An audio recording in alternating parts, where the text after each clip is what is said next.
Hello and welcome to a very special episode of This Week in Construction with me, Steve Kersake, the founder of Construction Sport. We are here today at the very, very good event, Super Trowel 2024, and we're talking live from there because we usually record today the weekly roundup, and today we're here. So this is it. We are here having a great crack. The brick laying hod carrying's just happened and that's gone really well, and then in about half hour's time the brick laying competition will also kick off. But a little bit of what's going on in the construction world before we touch more on where we are today.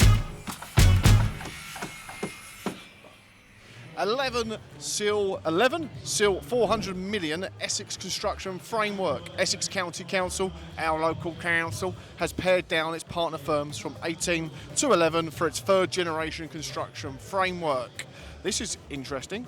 It doesn't say much about it. The framework would provide and design construction services for education and other capital and major maintenance projects. Where are they? Cadman.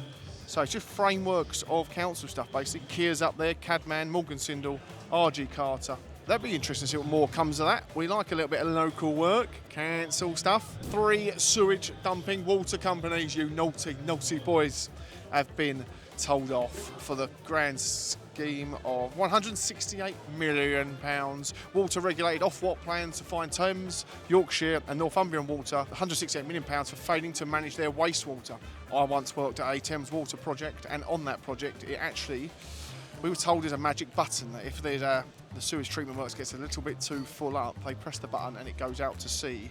And they did say it had been used a couple of times, but we weren't allowed to talk about it too much. But now, 7-8 years after I've been at that job, it's come to light that button was pushed a few times. The naughty buggers are pushing the poo out to sea. COVID loan fraud construction boss has been banned for 13 years.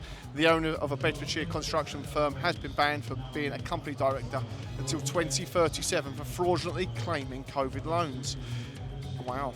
It just shows that the government were throwing out money without actually keeping an eye on it, weren't they, by the looks of it? There's so many things we hear through the grapevine of people taking that loan and spending it on things they maybe shouldn't have, and people turning up just to reinvest it in to help their businesses. But it was unknown times, people panicked, and people obviously done things a little bit naughty. So that man is in a little bit of trouble. I went over to a job yesterday for Sir Robert McAlpine's over in West London, on a psychiatric ward being built over there. Interesting job, interesting side, looking at the mental health side of things as well. So that is interesting. Rugby, 23rd of October, more details coming soon, but the 23rd of October we will be playing rugby in North London at Saracens Rugby Club, and there will be a few more details that come on that in the coming days. Big stuff, enjoyable stuff, exciting stuff. So that's all cool. Football will be on the horizon again ASAP.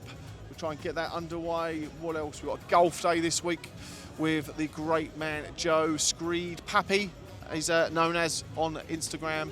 Get in touch with him. You'll see us out on the golf day come Tuesday at the Forest of Arden. Also, what has been going on? Yes, Super Trowel. Massive well done to Ash Francis of Super Trowel, but then also Joe Short of Brick Jackets. He's a legend of a man. We've worked with Joe for the last few years. He's become a good pal, but the boys have absolutely smashed him. I dropped in last year to Brick Jackets and said I'll come back next year when I've got a bit more time on my hands, and God, I'm happy we did, because they've smashed him. You go to a lot of exhibitions and there's not really anything really kicking off, or just lacking a bit of motivation. But today, showing what they do and putting a big competition on smack bang in the middle of a small exhibition, all dedicated towards bricklayers, is the way to go about it. So one other big thing we're doing now, we'll be pushing in the coming weeks and months, going on long term, a campaign to keep construction workers, or get construction workers, hydrated. There's a real shocking statistics that we're finding, really, that so many construction workers aren't hydrated.